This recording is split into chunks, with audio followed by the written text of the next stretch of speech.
ಪತ್ರಕರ್ತರು, ಹಿರಿಯ ಪತ್ರಕರ್ತರು ಅನಿಲ್ ಹೊಸ್ಮನಿ ಅವರು ಶೋಷಿತ ಸಮುದಾಯಗಳ ನಾಯಕರು ಕೂಡ, ಜಿಲ್ಲೆಯ ನಾಯಕರು ಕೂಡ ಹೌದು.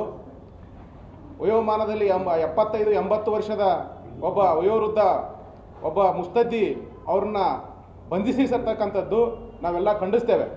ಯಾಕೆ ಬಂಧಿಸಿರ್ತಕ್ಕಂಥದ್ದು ಖಂಡಿಸ್ತೇವಪ್ಪ ಅಂತಂದರೆ, ಅವರ ಜೀವಮಾನದುದ್ದಕ್ಕೂ ಜಿಲ್ಲೆಗೆ ಒಳಿತನ್ನೇ ಬಯಸಿರ್ತಕ್ಕಂಥವರು, ಯಾವುದೇ ಕಾಂಟ್ರವರ್ಸಿಗೆ ಹೋಗದೆ ತಾವೆಲ್ಲ ಒಳ್ಳೆಯ ಸಮಾಜಮುಖಿ ಚಿಂತನೆ ಮೂಲಕ ಜಿಲ್ಲೆಗೆ ಒಳಿತನ್ನು ಬಯಸಿರ್ತಕ್ಕಂಥ ಅನಿಲ್ ಹೊಸ್ಮನಿ ಅವರನ್ನ ಅಮಾನುಷ್ಯವಾಗಿ ಪೊಲೀಸರು ಎತ್ತಾಕೊಂಡು ಹೋಗಿ ಅವ್ರನ್ನ ಬಂಧಿಸಿರ್ತಕ್ಕಂಥದ್ದನ್ನು ನಾವು ಖಂಡಿಸ್ತೇವೆ.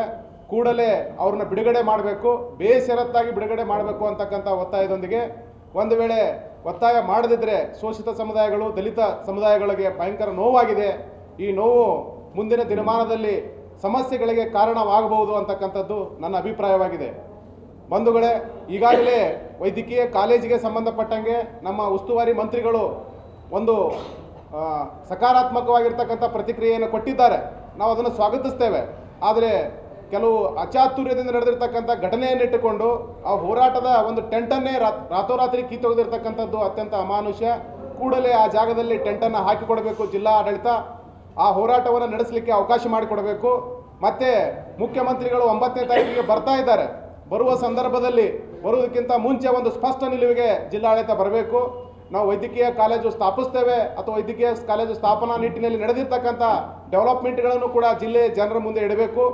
ಒಂದು ವೇಳೆ ಅದೇನಾದರೂ ಸಮಸ್ಯೆ ಆದರೆ ಜಿಲ್ಲೆಯ ಜನಪ್ರತಿನಿಧಿಗಳೇ ಹೊಣೆಗಾರರಾಗಿರ್ತಾರೆ.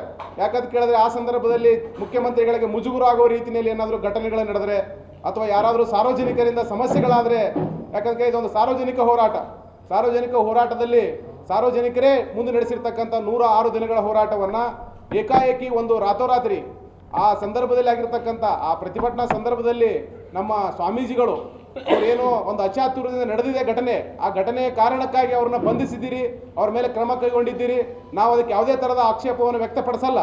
ಆದರೆ ಅದು ಬಂಧಿಸಿರ್ತಕ್ಕಂಥ ಹಿಂದೆ ಏನಿದೆ ಅಂತಕ್ಕಂಥದ್ದು ತನಿಖೆ ಆಗಲಿ. ಆದರೆ ಏನೂ ಇಲ್ಲದೆ ಇರತಕ್ಕಂಥ ಒಂದು ನಿರಪರಾಧಿಗಳನ್ನು, ವಯೋವೃದ್ಧರನ್ನು, ಜಿಲ್ಲೆಯ ಪ್ರಗತಿಪರ ಹೋರಾಟಗಾರರನ್ನ ಬಂಧಿಸಿ ನೀವು ಜೈಲಿನಲ್ಲಿ ಹಾಕಿರ್ತಕ್ಕಂಥದ್ದು ಜಿಲ್ಲೆಯ ಜನರಿಗೆ, ಹೋರಾಟಗಾರರಿಗೆ ಅತ್ಯಂತ ನೋವಾಗಿದೆ. ಜಿಲ್ಲೆಯ ಜನರು ನಿಮ್ಮನ್ನು ಮುಂದೆ ಏನಪ್ಪ ಅಂತಂದರೆ ನಾಚಿಕೆ ಪಡುವ ರೀತಿಯಲ್ಲಿ ಆಗಿದೆ. ಇಡೀ ರಾಜ್ಯದ ಮುಂದೆ ನಾಚಿಕೆ ಪಡುವ ರೀತಿಯಾಗಿದೆ. ಕೂಡಲೇ ಅವ್ರನ್ನ ಬಿಡುಗಡೆ ಮಾಡೋದ್ರ ಮುಖಾಂತರ ಜನಪರ ಹೋರಾಟಗಳಿಗೆ ಗೌರವಿಸುವಂಥ ಕೆಲಸವನ್ನು ಜಿಲ್ಲಾಡಳಿತ ಮಾಡಬೇಕು ಅಂತಕ್ಕಂಥದ್ದು ನನ್ನ ಏನಪ್ಪ ಅಂತಂದರೆ ಆಗ್ರಹವಾಗಿದೆ.